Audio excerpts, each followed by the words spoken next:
Module 3, Mother Nature.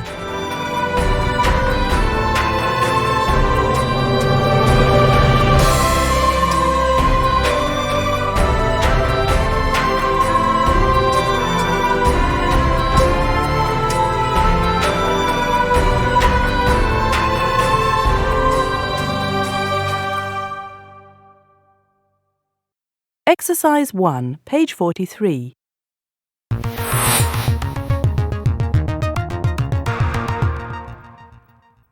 One, A storm. 2, A blizzard.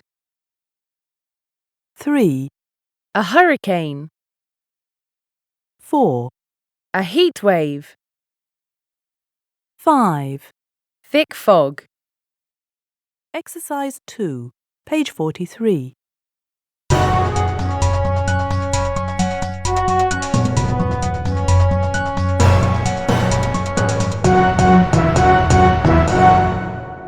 Hi. Today on World Weather Watch, we have severe weather warnings in parts of America, Europe and Asia. Let's start in the USA. Miami is going to have a rough time over the next 24 hours. There'll be rain and winds of over 80 kilometers per hour coming in from the Atlantic Ocean in the early evening. Residents should stay inside if they don't have to go out. Moving over to Europe, if you're in Dublin tomorrow, you won't see much when you open the curtains except lots of fog. It's not going to be easy for drivers either. They'll need to keep their lights on during the morning. At the moment in Edinburgh, it's clear and sunny, but there will be heavy snow and high winds later this afternoon. Across the channel in Paris, France, it's already raining, but they are expecting a big storm later tonight. There will be plenty of lightning around, so tourists should probably avoid the Eiffel Tower until later tomorrow. And finally, we head to New Delhi, India. It's normally hot there at this time of year, but it's going to get a lot hotter as temperatures rise to over 38 degrees Celsius in the next few days. If you're there, please remember to stay out of the sun and drink plenty of water. That's all from me. I'll see you on the next edition of World Weather Watch.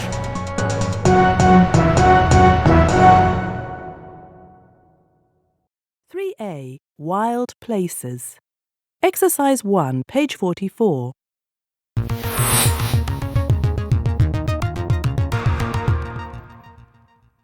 Weather. Snow and ice. Blizzard. Snowstorm. Hail. Sleet. Wind. Tornado. Gale. Breeze. Rain. Storm. Flood. Heavy rain. Shower. Drizzle. Sun and clouds. Sunshine. Sunny spells. Light clouds. Heavy clouds. Temperature. Boiling hot. 35 degrees Celsius. Hot. 25 degrees Celsius. Warm. Mild. 15 degrees Celsius. Chilly. Cold. 0 degrees Celsius. Freezing cold. -20 degrees Celsius. Exercise 2A, page 44.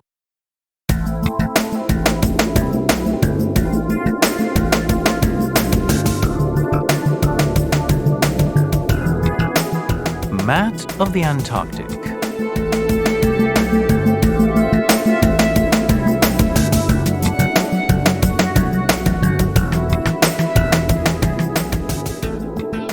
My year in Antarctica.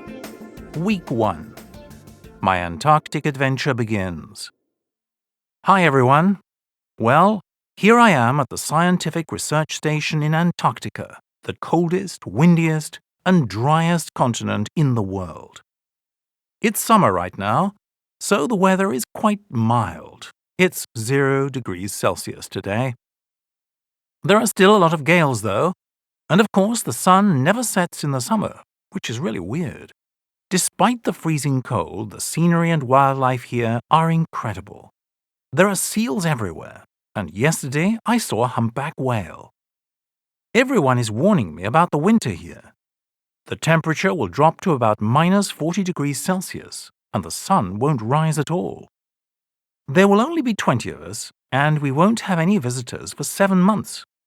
It'll be difficult, but at least I'm going to be very busy. As a marine biologist, I'm going to study the way marine wildlife adapts to extreme temperatures. I'm also going to do a survey of the threatened emperor penguin. I can't wait to start. Tomorrow, all the newcomers are going on a survival course for a week with ski-doos and sledges. We're going to camp in the snow and learn things like what to do if we fall down a crevasse. I hope there won't be a blizzard like the one we had on my first day here. Well, bye for now. I'll tell you all about the course when I'm back at the research station next week. Matt. The research station. This will be my home for the next year. 3 responses. Great blog, Matt. I'll follow it with interest. From my nice cosy house. Pete S. 10th of the 12th at 11:35 a.m. Sounds amazing there, Matt, but so cold. Tim T. 12 of the 12th at 5:35 p.m. That's nothing, Tim. Inland, the temperature drops to minus 70 degrees Celsius in the winter. Matt S. 13th of the 12th at 8:47 p.m.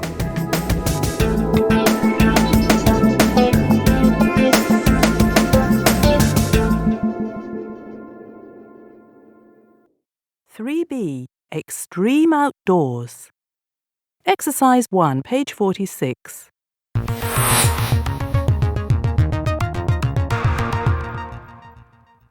One, B. River bugging. An inflatable armchair and flippers. 2, A. Wok racing. A Chinese frying pan, a helmet, and ladles. 3, H. Extreme ironing. An ironing board and an iron. 4, F. Ice climbing. An ice axe and boots with metal spikes. 5, D. Quad racing. A 4-wheeled motorbike and a helmet. 6, C. Volcano surfing. A board and protective clothing. 7, G. Kite surfing. A surfboard connected to a kite. 8, E. Bungee jumping. An elastic rope. Exercise 9, page 47.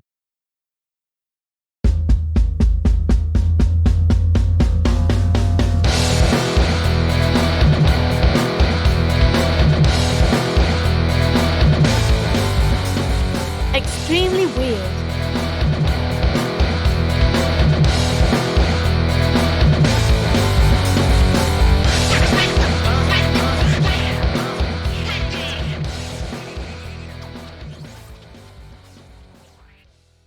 Volcano surfing.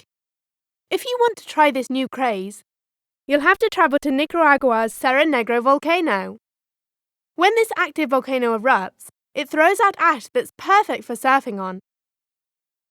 Hike for 45 minutes to the top of the mountain. Walk around inside the smoking volcano.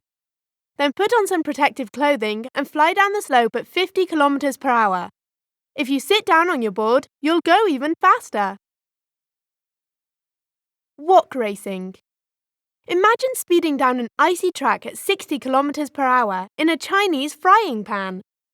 Wok racing started as a joke on German TV, but it soon became very popular, and now there is a world championship every year. For protection, competitors wear a special suit and helmet, and they also put ladles on their feet. So, how do you win? Well, here's a hot tip. If you warm the bottom of your wok before competing, it melts the ice and you go faster. River bugging. You can sit in it, but you won't get any rest in this inflatable armchair. A river bug speeds you along a river and down rapids. If you want to control it well, you'll need webbed gloves and short flippers. Go backwards to go faster. The only problem is that you can't see what is coming if you go backwards. Watch out for that rock!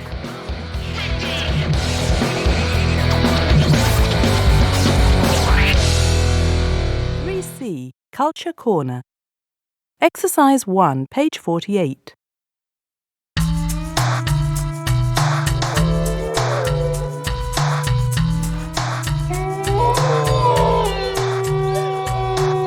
The Appalachian Trail.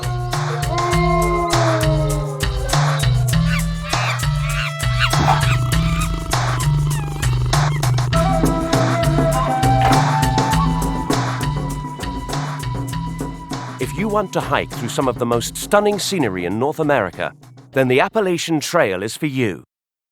It takes over 5 million steps to walk it, and only 1 person in 4 makes it all the way. What is it?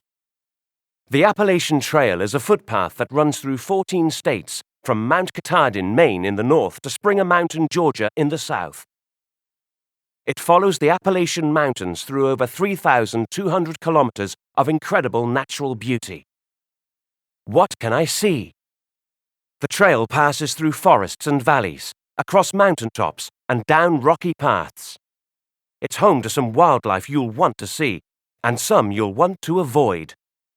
There are harmless deer, moose and raccoons, but there are also dangerous black bears, coyotes and bobcats. Don't worry about getting lost. Every 400 meters, there are white signs called blazes on trees, rocks and posts. If you climb above the forest, you'll see a breathtaking view, but you'll also see piles of stones called rock cairns to guide you. Where can I stay? Most hikers stay at one of the 250 campsites and shelters, huts with an open front, along the trail.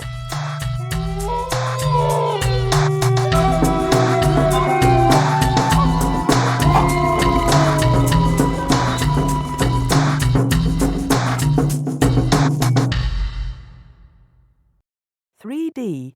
Everyday English. Exercise 1, page 49.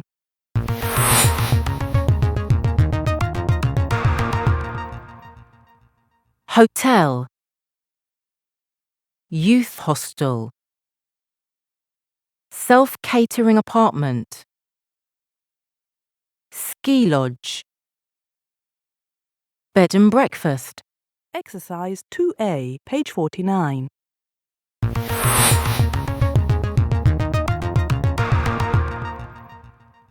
How can I help you? I'd like to book a room, please. Single, please. How much is it per night? Does that include breakfast? What name, please? We look forward to seeing you. Exercise 2B, page 49.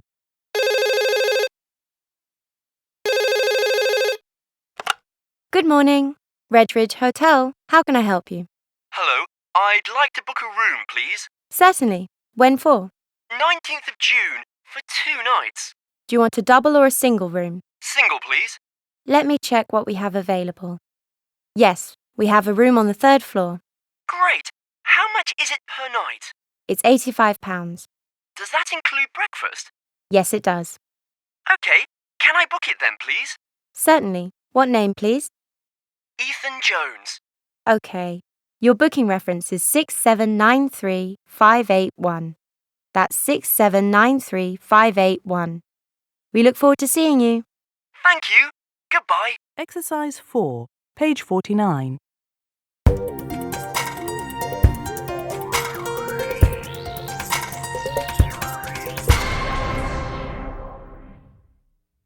Bedroom, campsite, youth hostel, ski lodge, room service. 3E, Climate Change. Exercise 2, page 50.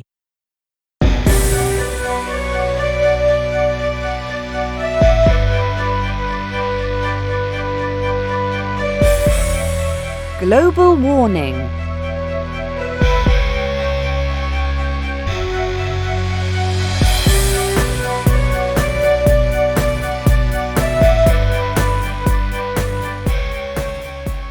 The Earth is heating up, and most scientists believe that it's all our fault. When we burn fossil fuels, greenhouse gases such as carbon dioxide increase and surround the Earth like a thick blanket. This traps heat and temperatures rise. Scientists say that in the next 100 years, average temperatures will rise by about 3 degrees Celsius. This doesn't sound like a lot, but it means big trouble. Ice is already melting, sea levels are rising, and the climate is changing. How exactly is all this changing our world, and what will happen if we don't act in time? Cities under the sea. According to recent climate reports, melting ice from the polar ice caps and mountain glaciers could cause sea levels to rise by about 1 metre by 2100. If this happens, whole countries such as the Maldives will vanish, and millions in low-lying areas, like parts of Bangladesh, will lose their homes. Already 2 small Pacific islands have disappeared under the waves. Coastal cities, including Shanghai, Bangkok, New York and London, will also be under threat. In Greenland, ice is melting 3 times faster than just a few years ago. If the ice sheets of Greenland and Antarctica ever melt completely, sea levels will rise about 60 metres.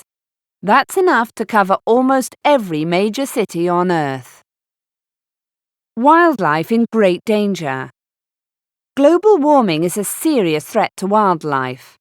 In particular, Arctic polar bears are in great danger. The ice that they hunt from is melting very fast, so they have to swim further and further to find food. Many starve or drown. By 2100, summer ice may disappear completely in the Arctic, and polar bears probably won't survive. Changing weather patterns and rising sea levels threaten thousands of other species too. Some people believe that 30 to 40% of the world's species could become extinct because of climate change. Wild, wild weather. Heavy rain and snow, storms, heat waves, droughts, more powerful hurricanes and tornadoes. These all happen a lot more frequently these days, and more climatologists now believe this is because of global warming. When sea temperatures rise, there are changes in the atmosphere. If you live in a chilly place, you might think global warming sounds great. But climate change doesn't just mean hotter temperatures. It means more and more extreme and unpredictable weather. So, what on earth can we do? Reduce your carbon footprint. Cycle, walk, or take a bus instead of travelling by car. Use energy-saving bulbs, and wear more clothes instead of turning up the heat. Experts say we must do something now. If sea levels start rising even faster, it will be impossible to stop.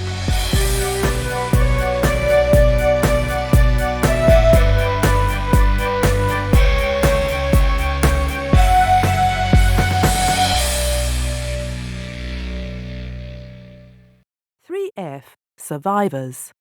Exercise 1A, page 52.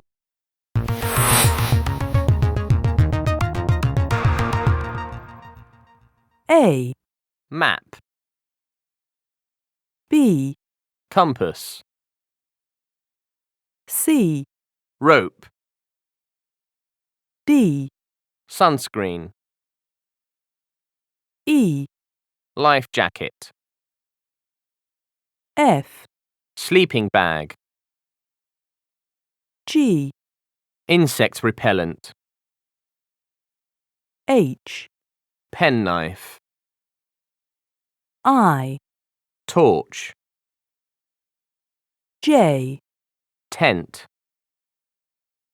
K. First aid kit.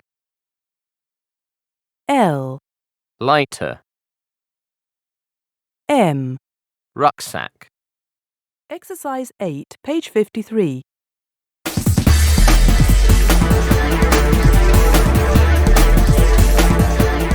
Trapped in the wilderness.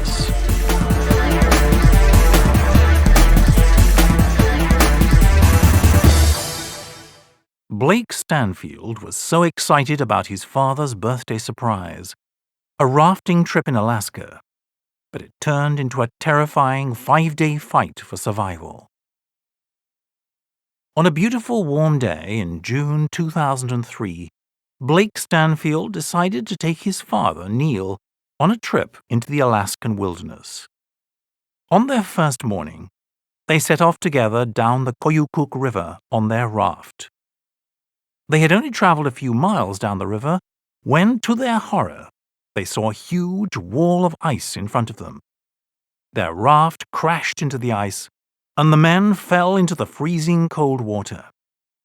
If the water hadn't been so fast-flowing, they would have been able to crawl onto the ice, but instead it quickly sucked them under and swept them along. The river bounced Blake around and hit his head against the ice. What have I done? Blake thought at that point.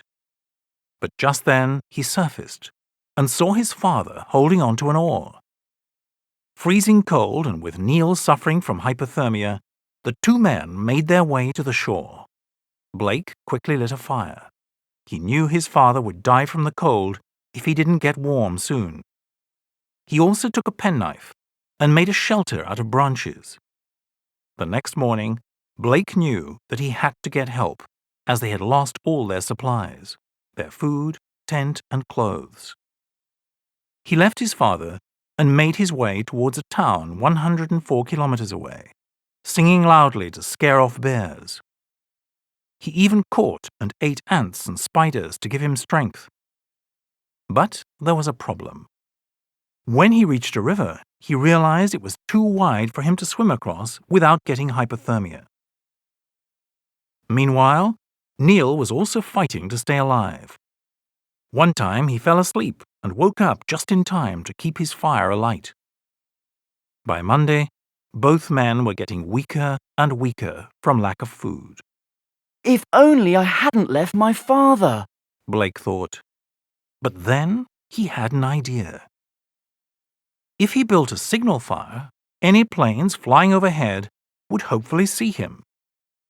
On Tuesday evening, a pilot finally spotted Blake. After a short while, a rescue helicopter picked him up. They quickly found Neil. You look awful, Blake said to Neil when he first saw him, laughing and crying with relief. You don't look so great yourself, Neil replied. The two men promised each other they would go on another trip together, but definitely without any swimming under ice.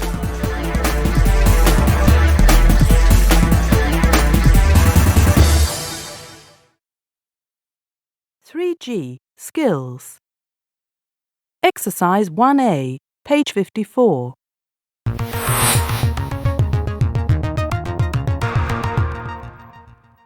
One, Go paintballing in a forest. 2, Do aqua aerobics. 3, Go birdwatching in a nature reserve. 4, Play cards in the park. 5. Go ziplining through the jungle. Exercise 4, page 54.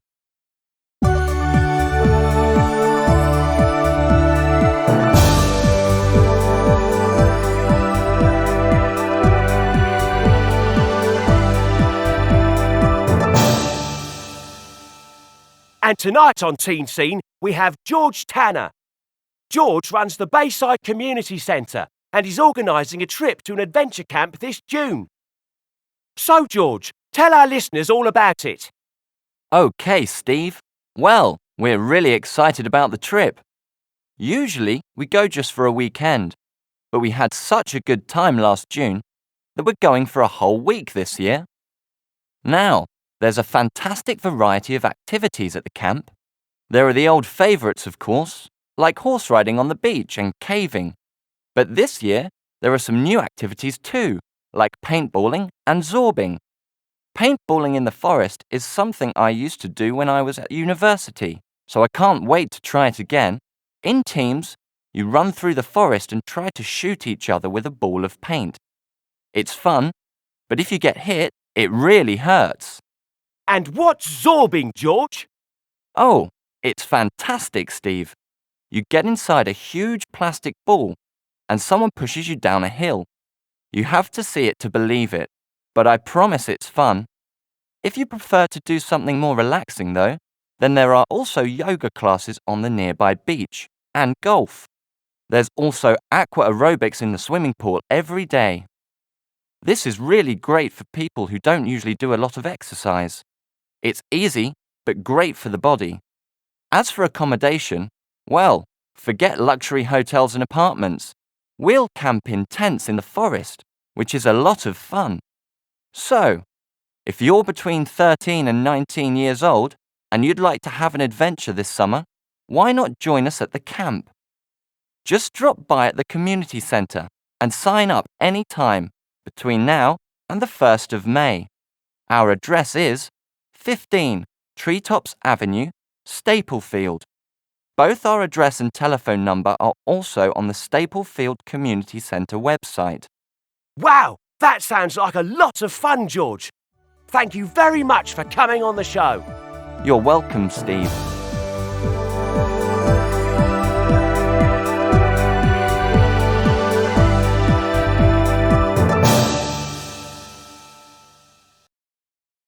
I Curricular, Geography. Exercise 1, page 56.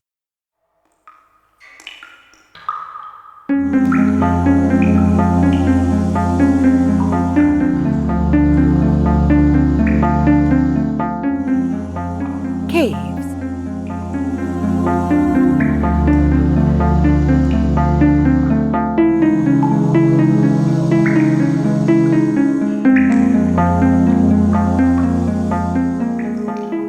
These natural holes in the earth form over thousands or even millions of years.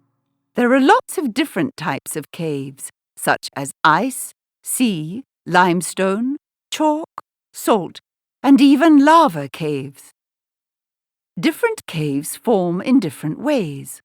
For example, limestone caves form as acidic rain dissolves rock. Sea caves form as ocean waves and heavy rain erode cliffs. Ice caves form as melting water runs under glaciers or through cracks in the ice.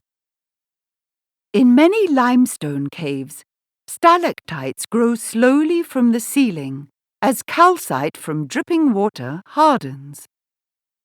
As water drips from them, similar formations called stalagmites grow up from the floor. When stalactites and stalagmites meet in the middle, they form columns. Scientists have discovered over 7,700 troglobites so far. These are unique species of fish, spiders, millipedes, crabs, scorpions, and other creatures that live their whole lives in caves. They have often adapted to the dark conditions. Some are blind, but have a great sense of smell.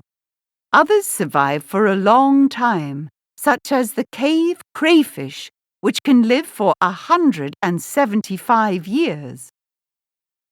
Caving is an adventure sport that involves walking, crawling, climbing, abseiling, and even swimming and rafting through caves. It's popular and a lot of fun.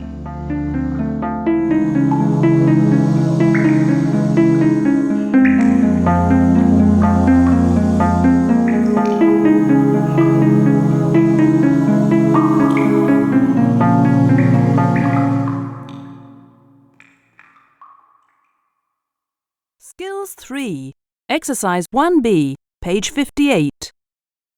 So, Jitten, tell us a bit about your experience as a volunteer. I worked during my holiday.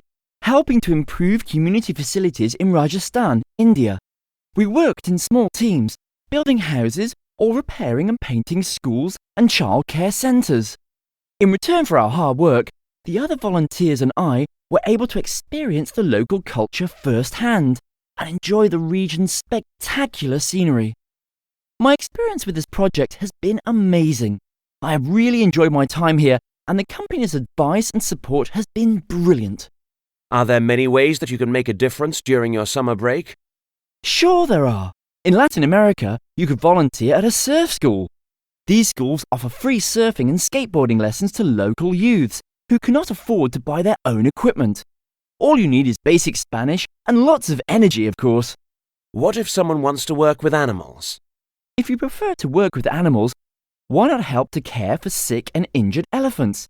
In Sri Lanka, you can work closely with rescued elephants, as well as becoming involved in community development. You will be working as part of a team, and the staff at the centre will help you every step of the way.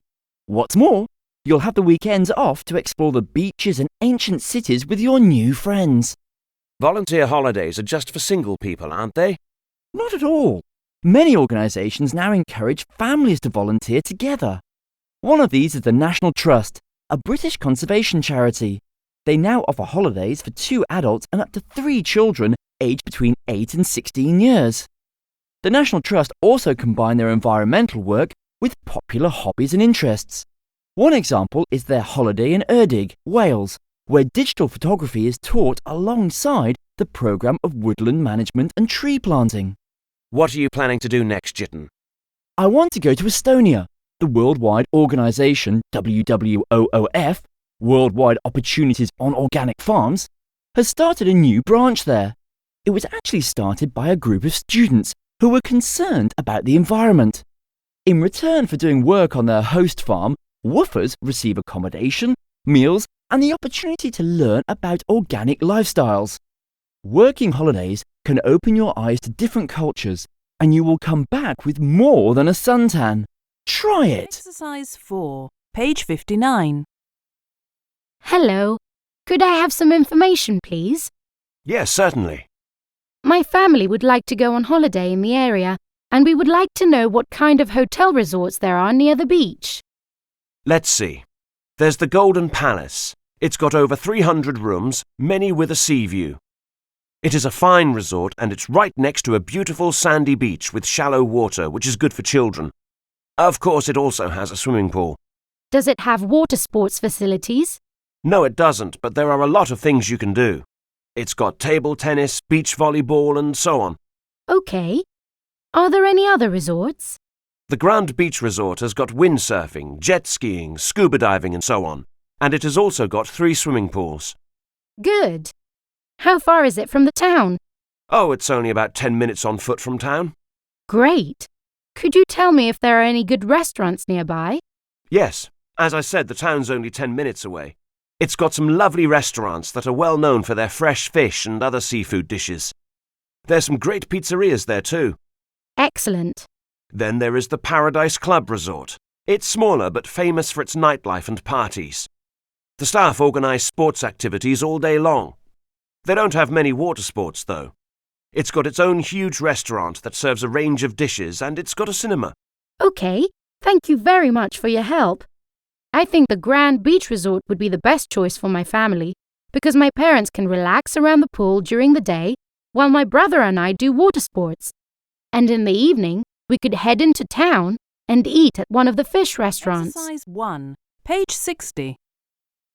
Extreme places. The taiga. The taiga, which means forest in Russian, is the world's largest biome. It consists of coniferous forests and covers a large part of Russia, Scandinavia, and North America. The taiga has a subarctic climate with large differences in temperature between seasons. Winters are long and very cold with only snowfall, and temperatures can drop as low as -54 degrees Celsius. Summers are very short but warm and humid. Sometimes temperatures reach 30 degrees Celsius. The trees of the taiga have adapted to the low levels of sunlight and the extreme conditions. Most of them are evergreen, that is, they keep their leaves all year round. The leaves are also a very dark green color, so that they can absorb more sunlight for photosynthesis. The cone shape of the evergreens helps snow slide off them, so the branches don't break from the weight of the snow. The environment of the taiga encourages healthy tree growth, and some of the trees there are thousands of years old. The taiga also hosts a wide variety of wildlife. It is home to Russia's largest populations of brown bear, wolf, moose, reindeer, and red fox. It also has as many as 300 species of birds, including the golden eagle and the great grey owl. The taiga, however, is in danger because of global warming and an increase in deforestation over the past decades. Fortunately, governments are taking measures to protect this precious natural habitat.